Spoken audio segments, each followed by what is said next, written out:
El año pasado me sucedió algo que es casi imposible que me crean. Incluso yo sé que si alguien me contara esto en tercera persona, jamás se lo creería. Así que no los culpo. Sin esperar nada, aquí está. Trataré de ser lo más objetivo que pueda y trataré de recordar lo mejor posible cómo pasó todo. Como es de esperar, hay algunas cosas que quizá no recuerde cómo pasaron. Pero bueno, vamos a intentarlo.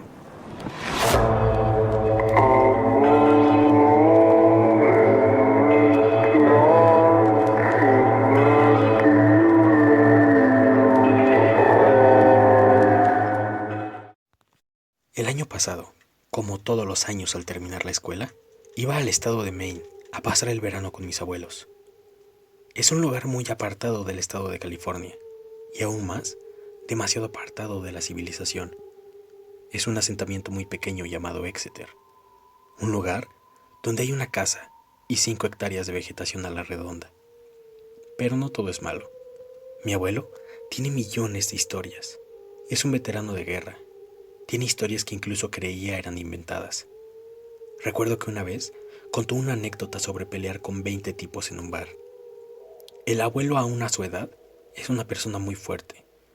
Y por obvias razones, de joven lo era aún más. Pero 20 tipos al mismo tiempo. Vamos, ustedes deben entender por qué dudaba sobre esas cosas de vez en cuando. Aún así, disfrutaba estar allí.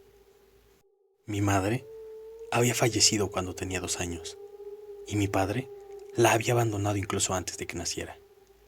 Me crié con mis tíos y entiendo que me quieran y tratan de ayudarme, pero a veces deben tener el espacio que necesitan. Ellos no tenían hijos y relativamente siguen sin hacerlo, así que cuando yo vengo de vacaciones con los abuelos, también son vacaciones para ellos, así que me siento bien por ambas partes. La abuela es una persona muy linda.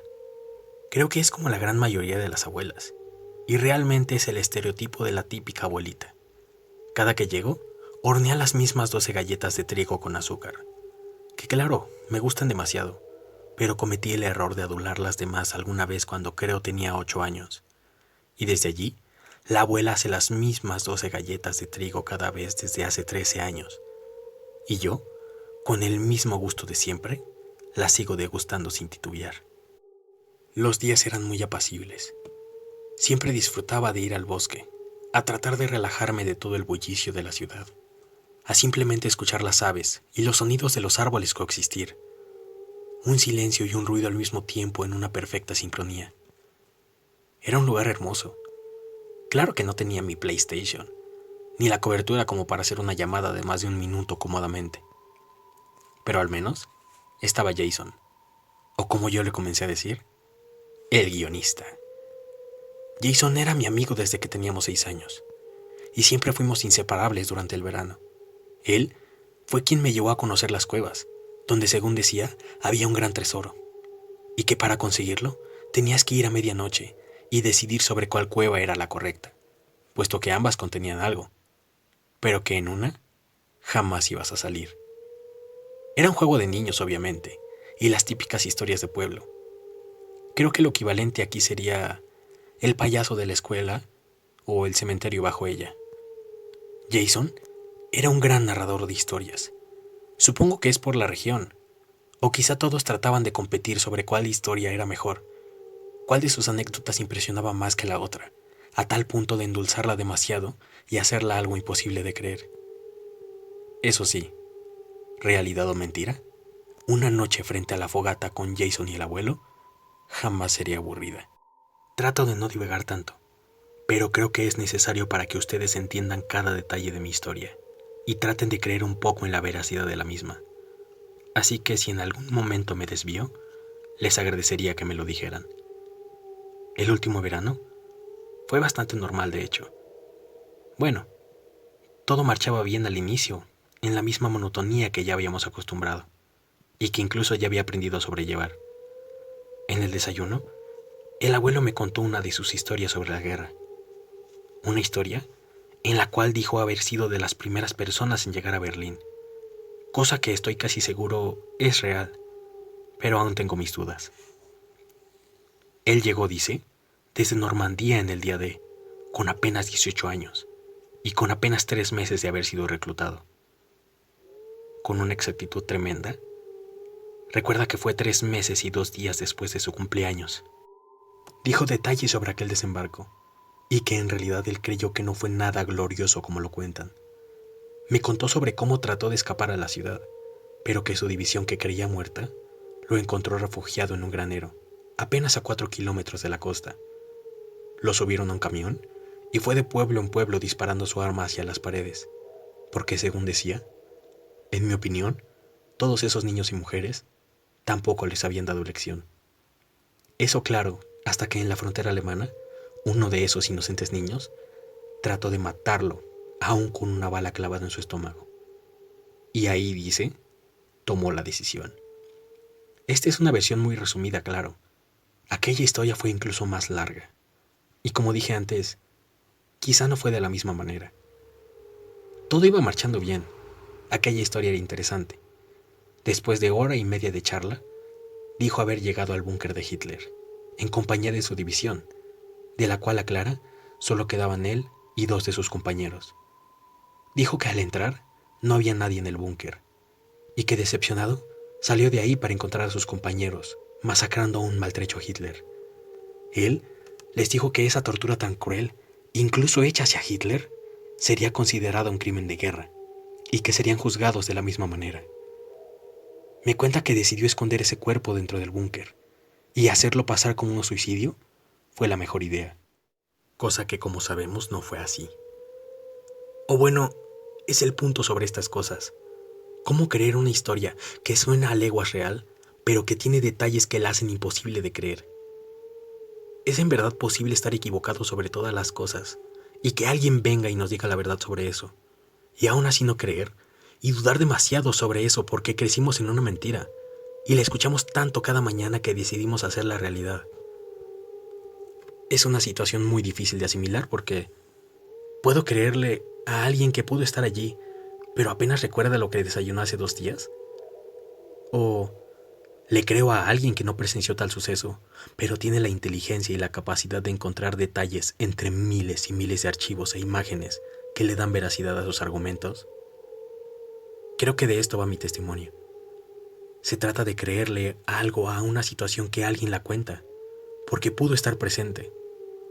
O no creer y cegarse en la oscuridad de lo ya dicho y en los argumentos de las cosas conocidas, para así encontrar una respuesta fácil pero insatisfactoria a las cosas imposibles de la existencia.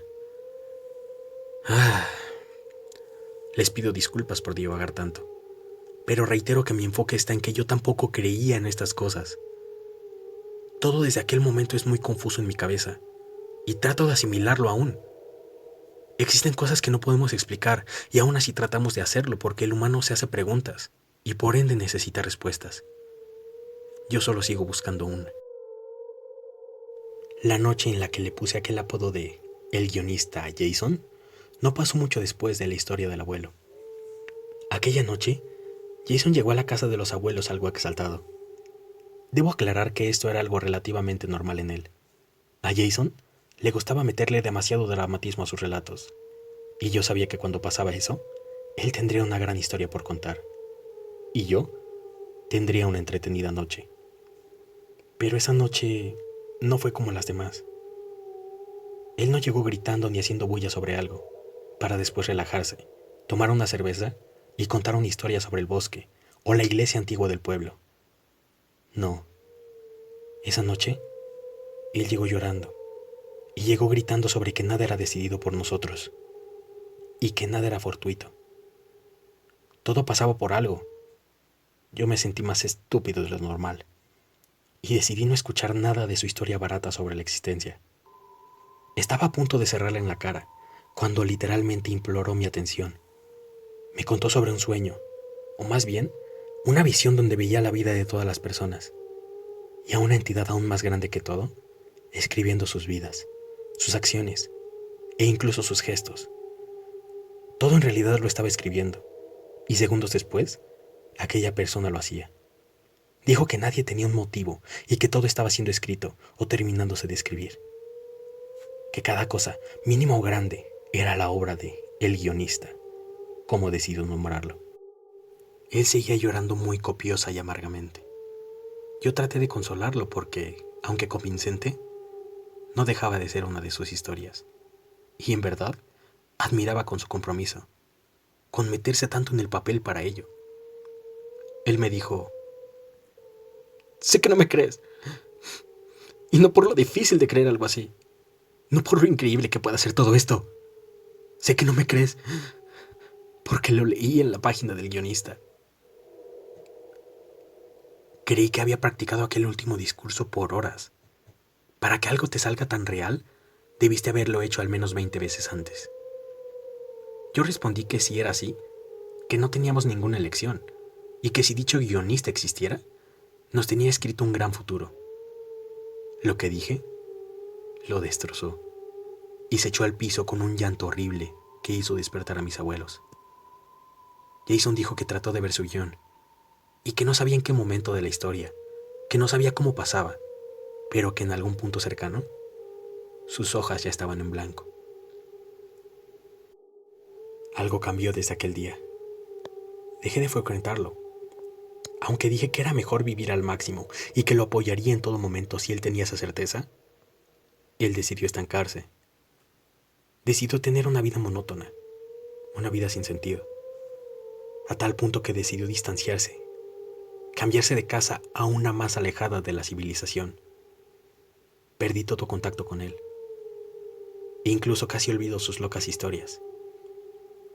Digo casi, por aquella noche. La noche en la que las dudas y las preguntas sin respuesta surgieron como un recuerdo amargo. La noche en la que con mis propios ojos vi al guionista. Estoy seguro de que era un sueño. Tenía que serlo. Pero todo pasaba exactamente igual. Estaba en un centro comercial, uno que nunca había visitado. La gente estaba viviendo sus vidas con normalidad. No notaban mi presencia. Traté de entender qué pasaba. En algún momento miré hacia mi lado y lo vi. Vi a ese ser escribiendo todo. Cada acción, cada palabra, cada mirada y cada gesto de todas esas personas. Fugazmente recordé a Jason y su historia. Traté de buscar mi guión. No llegué a ver el final, pero entendí que haría lo mismo toda mi vida. Saldría en verano a casa de los abuelos, incluso después de la graduación. Viviría un año en la monotonía de la vida adulta en la ciudad, para ir en verano a la monotonía del campo, incluso cuando murieran, hasta el fin de mi historia. Allí, entendí la frustración y entendí la desesperación que le llegó a Jason. Podría tener cualquier ilusión de algo más. Podría tener una meta laboral, o ser millonario, yo qué sé. Pero no. Mi existencia ya estaba marcada.